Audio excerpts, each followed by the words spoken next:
Bon, du coup, on va profiter du fait qu'on est un petit peu en avance sur le stream, puisque du coup, le trading commence que dans 20 minutes pour parler un petit peu du rééquilibrage du Nasdaq. Je vous avais dit qu'on en parlerait, et donc du coup, on va parler de ça aujourd'hui. D'abord, si vous êtes nouveau sur la chaîne, parce que du coup, je vais utiliser ça comme première vidéo de la chaîne, bienvenue sur la chaîne. Donc sur cette chaîne, je trade le Nasdaq avec un compte Top Step 50 000. Voilà, j'essaye de devenir funded, qu'une entreprise, une propre firme me donne de l'argent pour trader le Nasdaq. Pour l'instant, je suis sur la phase d'évaluation. Donc on stream tous les jours de 15h30 jusqu'à en général 16h30, 17h30, peut-être des fois 18h en fonction de la journée.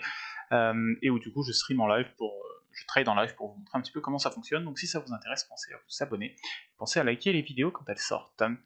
Allez hop, du coup c'est parti pour le rééquilibrage du Nasdaq. On va faire vite parce qu'on a quand même pas des masses de temps avant le début de la session. Mais c'est important, surtout pour ceux qui sont intéressés par le trading, et même ceux qui sont juste intéressés par l'investissement en général, c'est important de savoir ce qui se passe au niveau du rééquilibrage du Nasdaq. Alors la première chose, c'est quoi et c'est quand? C'est donc un changement du poids des entreprises qui composent le Nasdaq 100. Chaque entreprise a un poids en fait, qui a une pondération qui est faite en fait, qui est mise en place, qui est définie par l'entreprise Nasdaq pour le coup, qui est la place boursière le Nasdaq. Quand on prend le S&P 500 par exemple, c'est l'entreprise de notation Standard & Poor's, S&P, qui établit le S&P 500.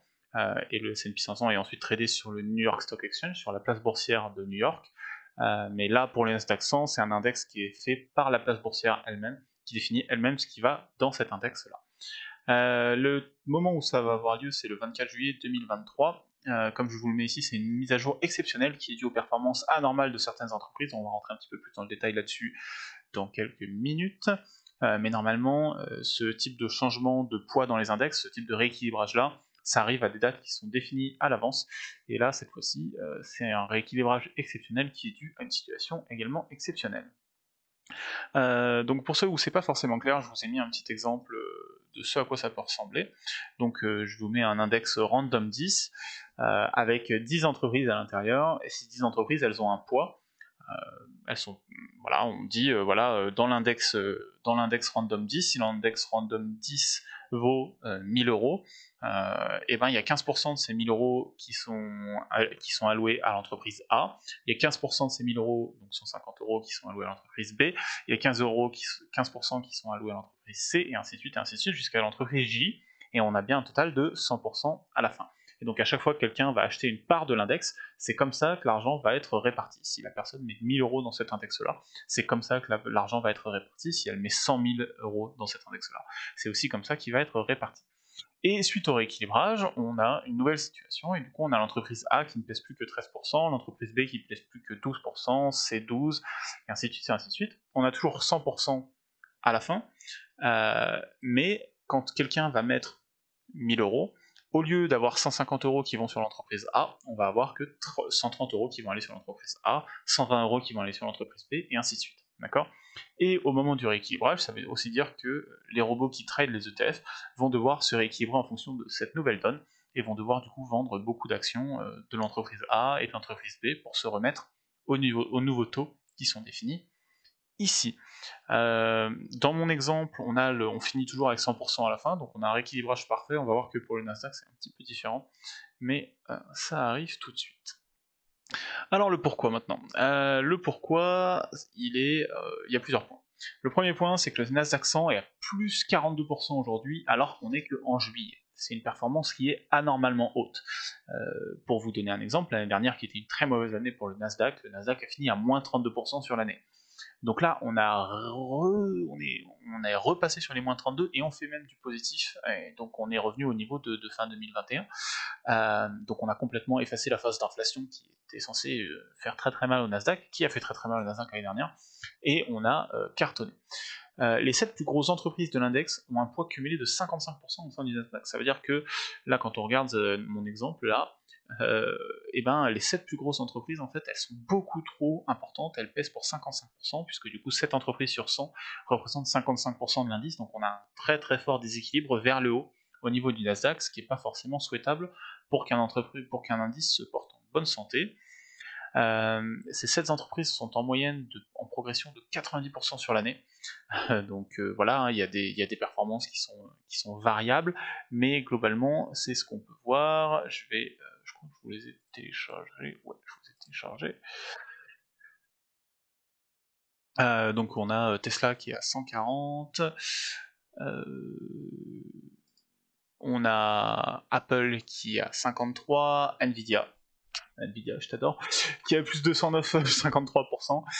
Nvidia, j'adore parce que du coup j'en avais acheté pas mal et puis j'en avais fait acheter pas mal à ma famille, mes amis, tout ça et tout. Donc tout le monde est largement positif sur ses comptes titres en ce moment, donc ça c'est cool. Microsoft plus 43, Alphabet, donc Google 34, Meta plus 135, donc voilà. Donc on a des performances qui sont quand même très très importantes pour le coup, et qui sont, encore une fois, qui sont tellement importantes qu'on a 90% de moyenne pour l'instant en year to date. Et encore une fois, on n'est que en juillet, donc une entreprise qui a quasiment doublé de valorisation, enfin un ensemble d'entreprises qui a quasiment doublé de valorisation depuis le début de l'année, c'est quand même anormalement important. Elles sont responsables de 73% des gains qui sont réalisés par le S&P 500, puisque les 7 entreprises sont aussi tradées sur le S&P 500, donc 73% des gains réalisés sur les 6 derniers mois. Toutes ces données-là, c'est les données qui sont données par Bank of America. C'est Bank of America qui a donné ces données-là au moment où on a commencé à parler du rééquilibrage. Donc du coup, voilà. Je vous les régurgite telles quelles. Je fais confiance à Bank of America. Les mecs de Bank of America, normalement, ils sont bien meilleurs que moi, donc je leur fais confiance. Elles ont une capitalisation quasiment égale à la moitié du PIB des États-Unis. Elles s'échangent actuellement à un price to trailing earnings ratio autour de 40 fois, ce qui est très, voire trop élevé. Donc le PTE ou le PER, en fait, normalement c'est le PER, mais bon là, il rajoute trailing, mais PER de 40 c'est très très élevé, hein. Déjà à 20 on est trop haut généralement, 40 c'est vraiment beaucoup trop. Donc le ratio, ça c'est un ratio qu'on calcule en fait à partir de la valorisation de la capitalisation de l'entreprise et de ce qu'elle gagne, de ses bénéfices, pour définir, pour évaluer si oui ou non l'entreprise est surévaluée, surcotée en bourse, s'il y a une bulle autour de cette entreprise-là, tout ça et tout. Et là, on est à 40 fois, donc ça veut dire qu'on anticipe, quand on achète Apple au prix où on l'achète aujourd'hui, ça veut dire qu'on anticipe quasiment qu'elle va faire on anticipe quasiment 40 années de gains, donc ça n'a pas beaucoup de sens, et c'est assez inquiétant. Donc ça, c'est un autre motif d'inquiétude qui justifie de faire le rééquilibrage. Et surtout, elles sont en fort décalage au niveau des performances avec le reste du S&P 500 et du Nasdaq 100. On a des performances qui sont largement positives, trop positives, encore une fois 90% de progression en moyenne sur l'année, versus des performances qui sont négatives pour la majorité des autres entreprises qui subissent encore les conséquences de l'inflation. Le S&P 500, il y a beaucoup d'entreprises qui sont pas des entreprises de la tech, qui subissent encore, alors pas trop les prix du pétrole parce que le prix du pétrole est redescendu, mais qui subissent encore les ajustements qu'elles ont dû faire au niveau des salaires, le prix de certaines matières premières qui ont explosé, le beurre, la farine, le maïs a énormément explosé aux États-Unis et ça a un impact sur le S&P 500. Voilà, une entreprise comme McDonald's, elle a dû remonter ses prix dans l'intégralité du monde. C'est une des grosses entreprises, c'est une des blue chips du S&P 500. Et les performances de McDonald's ne ressemblent pas du tout forcément aux performances des 7 plus grosses entreprises du Nasdaq. Donc ça, c'est un problème. Et donc c'est ce que je vous mets en résumé là. Globalement, c'est un problème parce que quand une de ces entreprises éternue, c'est toutes les places boursières et la finance qui s'enrhument. On a vraiment une pondération, elles pèsent trop lourd ces entreprises aujourd'hui, et si demain Apple et Tesla se cassent la tronche le même jour, et ben on va avoir toutes les places boursières qui vont faire qui vont dégringoler, et potentiellement on va avoir des entreprises qui vont être impactées par ces deux entreprises-là, par les performances de ces deux entreprises-là, alors qu'elles se porteraient bien pour le coup, et en fait, il y a un décalage, et donc il faut rééquilibrer un petit peu tout ça. Alors, le comment, là, je vous ai mis l'image directement de à quoi ressemble le, le rééquilibrage, donc les 25 plus grosses entreprises du Nasdaq 100 avant et après. Donc on a bien Apple, Microsoft, Alphabet, Amazon, Nvidia. Ah oui, je vous ai pas mis Amazon dans les images, mais Nvidia, Meta, Tesla, qui sont les 7 plus grosses qui pèsent trop lourd aujourd'hui et qui sont problématiques. Et ensuite, on a les 18 autres du top 25. Et donc, dans le 18 autres, on a des entreprises voilà, comme Pepsi, Costco, Adobe, Cisco, Netflix, AMD, Comcast, T-Mobile, Texas Instruments, je ne sais pas ce qu'ils font, Intel, Qualcomm, ça c'est une entreprise médicale, j'imagine, Intuitive Surgical, Starbucks, voilà. Et donc en termes de réduction, on voit que Apple est réduit de 56 points de base, donc on diminue on diminue de 56 points de base. Microsoft est descendu beaucoup plus bas de 294 points de base. On a Google 191 points de base, Amazon 161, Nvidia 298 points de base, pour la simple et bonne raison que Nvidia est l'entreprise qui a le plus explosé cette année, et donc du coup c'est celle qui est le plus pénalisée. Meta, seulement 76 points, ça me surprend un petit peu plus parce que c'est pareil, Meta, ils ont quand même, pour parler un peu vulgairement, ils ont un petit peu, je vais pas parler vulgairement, ils sont en très très forte progression, ils ont vraiment pas mal progressé depuis leur plus bas qui était à 90, qui devait être fin 2021 de mémoire, non, peut-être un peu plus, peut-être plus tôt, peut-être 2021. Mais ils étaient à un moment où ils étaient descendus à 90$, moi j'en avais racheté à ce moment-là, et là ils sont remontés très haut, je vais vous dire ça exactement, mais ils sont à 294,26, donc on a fait quasiment x3 on a fait x3 depuis le plus bas.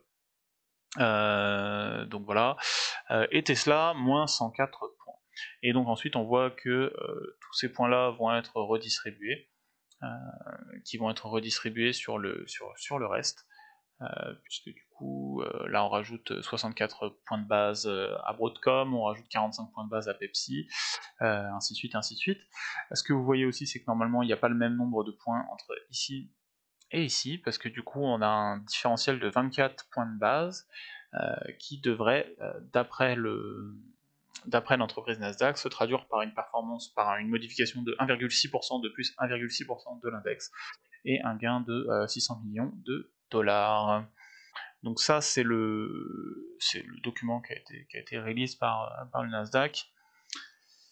Donc voilà un petit peu pour le changement. On voit quand même que Apple est le moins impacté des 7. Le deuxième moins impacté des 7, c'est Meta, ce qui, encore une fois, moi, me surprend. Les deux me surprennent en fait. Les deux me surprennent, je pense que c'est juste qu'on considère que c'est peut-être les plus installés, enfin même pas, parce qu'une entreprise comme Amazon, elle est quand même bien installée aussi, Google, ils sont bien installés aussi.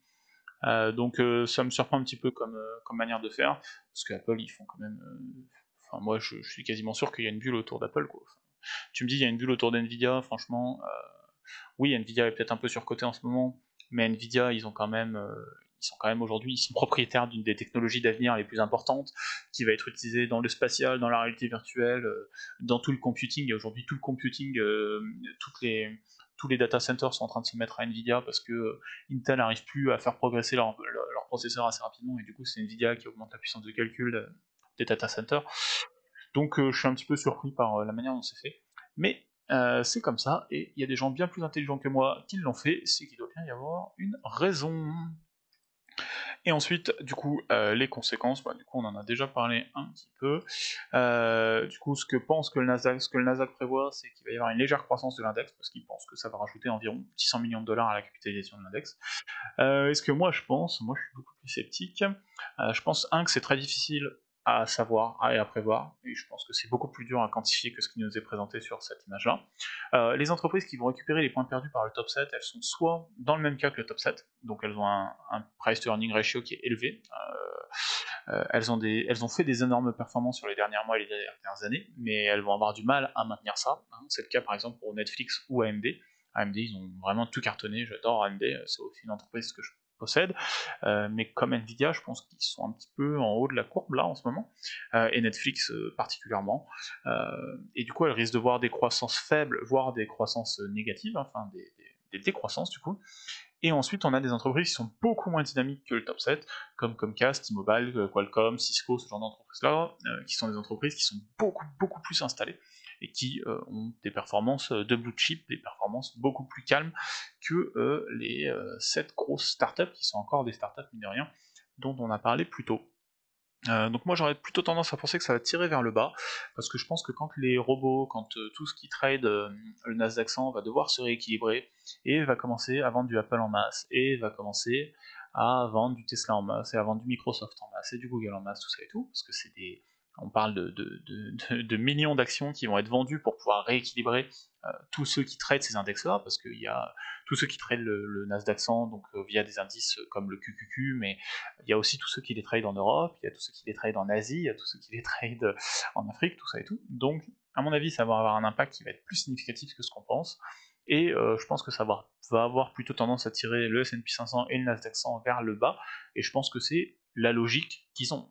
Il n'y a pas de problème avec ça, je pense que c'est juste qu'ils veulent pas le dire parce qu'ils ont peur que le mouvement soit trop à la baisse, mais quand on voit la justification des rééquilibrages, ce qu'ils nous disent c'est on est trop haut, il y a une bulle, il y a un problème, donc il faut que ça baisse. Et du coup, je pense que ces changements-là sont faits pour que ça baisse, tout simplement.